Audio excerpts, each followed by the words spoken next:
All right, let's go.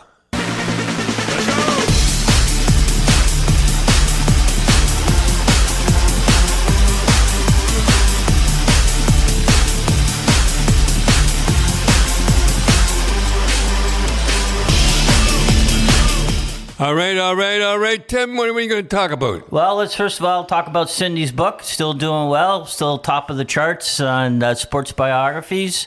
And Cindy worked hard on it and talks about Poppygate, talks about... I remember all those stories. Yeah, lots of stories about growing up. And Cindy had it a little bit harder because I only was in Rochester, then went to Boston and Colorado. Cindy went... from Hershey to Springfield to Three Rivers to Kitchener to... she didn't go out west, did she? Yeah, she was out west. Yeah, so out in Spokane and all that, yeah. So and tells about all those things. So it's a great book, and we're happy that it's still top of the charts, and you can get it at chapters.ca or amazon.ca, and it's starting select stores. So she did a good job, and great cover. You look like Thomas Shelby from Peaky Blinders on it. So she always liked that picture. Yeah, it's a very different picture. So yeah. So Panthers win the Stanley Cup at 6. What do you think? Well, they were a better team. Yeah. They were a better team. But there's no way that I was going to go against Edmonton. Yeah. And you know the one thing, like you and I came over and we watched all the games together except the last one. The one thing you pointed out was as soon as if it wasn't a 3-on-2 or 2-on-1, the Panthers. Yeah, they dumped it in. And they dumped it in correct. Like, tell people what the right way to dump it in. Well, you go down the left side, and the right winger is just smoking, and you put it in the right corner. Yeah, and that's what they did. That's what they did almost every time. And you look at Edmonton, the first goal, guy was Ekblom. He just had a horrible. He was terrible the last two games.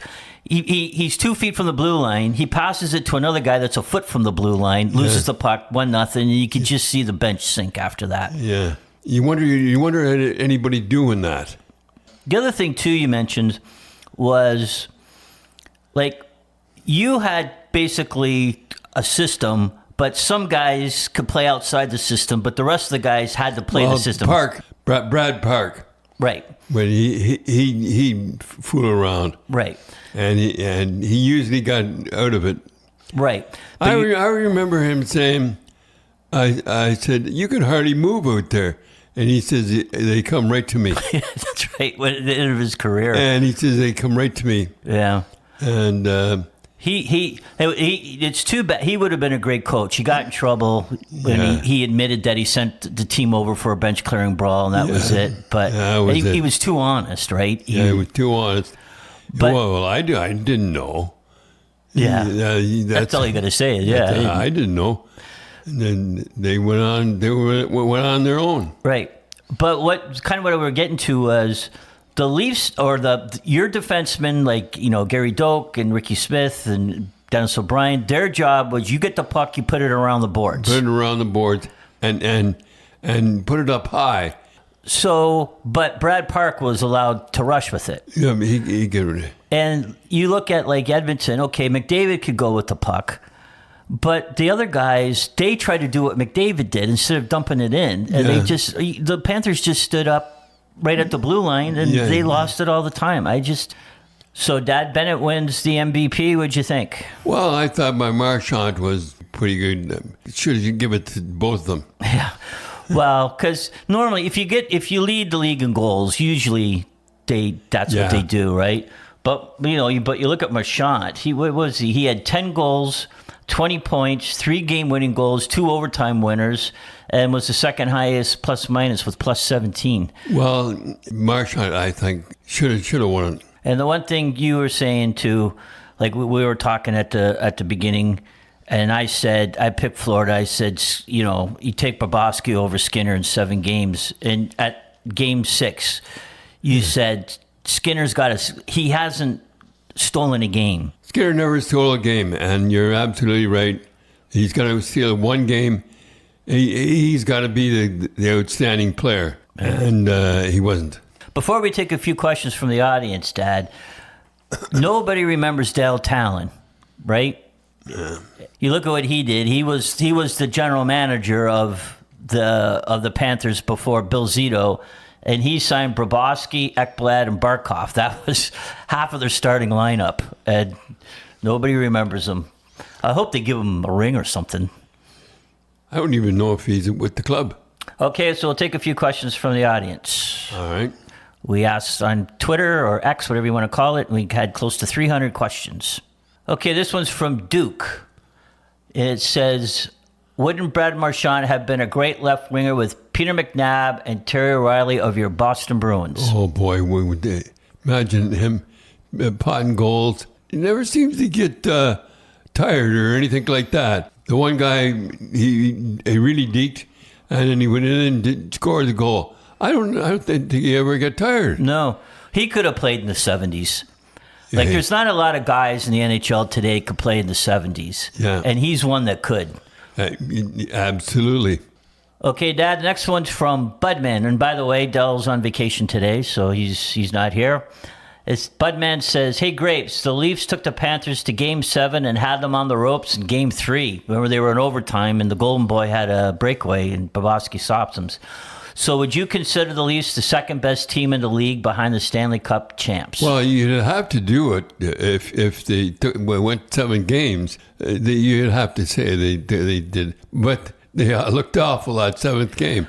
It's just, again, like, of all the weird things in hockey, how the Leafs could come out so flat in Game 7. Like, when you were coaching, did you see one day, like, the Bruins just didn't have it? Never in the playoffs. Never in the playoffs. Never in the playoffs. During the season, just didn't have it. So what did you do? Oh, I played the third and fourth line. Yeah. Third and fourth line to death. Do you ever think, like, did you ever know why, or just... I never could figure out why. I'm sure if they ask Berube, he'll say, I have no idea. Okay, Dad, now we got a tough one. This one's from Zeegs. Who's your early prediction as to who will win the 2026 Stanley Cup? Well, nobody can do that. You have to see what happens with free agency. You have to see what happens to where the players go. Well, it's tough to say because if Marner signs with the Leafs, you'd have to look and say, as we said earlier, they're the second best team in the league. Yeah. You know, and all they do is maybe add some third or fourth line guys. But if he leaves, you never know. And it's kind of tough. You can't tell with injuries and stuff like that. You can't tell. You can't tell. Okay, Dad, this is a good question from Moose613. Hey, Don, I had an argument with a hockey buddy about who is considered a superstar in today's game. After McDavid, Draisaitl, Ovi, Sid, McKinnon, Makar, who do you consider a superstar? Definitely Marner. Yeah, I'd have to say Marner's a superstar. Yeah, he's a superstar. I'd say Matthews is a superstar. You know, like right now in the NHL, there's not a lot of guys that you want to go see. Like, you know, it's like you want to go see Ovi, and you still want to see Crosby, you still want to see McDavid and McKinnon, but like there's a lot of teams that just McDavid. But there's a lot of teams that just don't have guys you want to go see. There's a new kid coming up, McKenna. He's supposed to be the next superstar. Yeah. So we'll see what happens. We'll see what happens. He's next year's draft. So, but do you think that they're just too young? Even Bedard at 18? I think they're too young. Yeah, but like when you're 18, you know, when you were coaching, like Larry Robinson was in the minors, like Savard, all those guys. Yeah, he started 1 year in the minors. Yeah, Kenny Dryden was in the minors. Yeah. You know, all those guys played at least 1 year in the minors. Yeah, 1 year in the minors to get the feel of it. When he was on the ice, I used to have a guy on him all the time, and Robinson all the time. Yeah. When he was in Halifax. Oh yeah, you said he looked like a big bird, eh? Looked like a great big bird. Yeah. And that's what they call him, the bird. Big bird. How much would he be making today? Oh, he'd be making, I'd say about 13. Yeah, I mean, we talked about it before. So Shutt, 60 goal scorer. Guy, 50 goal scorer. Lemaire was 30 some, and then you had Robinson, Savard, and Kenny Dryden. Like, those 6 guys. And LaPointe. Yeah, LaPointe. So you take those 7 guys, there goes your salary cap. you couldn't get anybody else. No, you couldn't get anybody else. That Bill Vito, he must have something going for him. How he can talk those guys into playing. Yeah, he might find a way how to sign all those guys in Montreal the way he goes. Okay, Dad, this is from Euler La Bamba. Hey, Grapes, do you think a healthy Zach Hyman would have made a difference for the Oilers? I really do. I really believe that they would have kicked in a few goals and been in front of the net. He was a good guy in front of the net. Yeah, that's what they needed, right? They needed a guy like him to get some dirty goals. Yes, I really believe. Yeah, at least gone 7 anyhow. Okay, Dad, we'll take one more. This is from Drop 'em Gloves.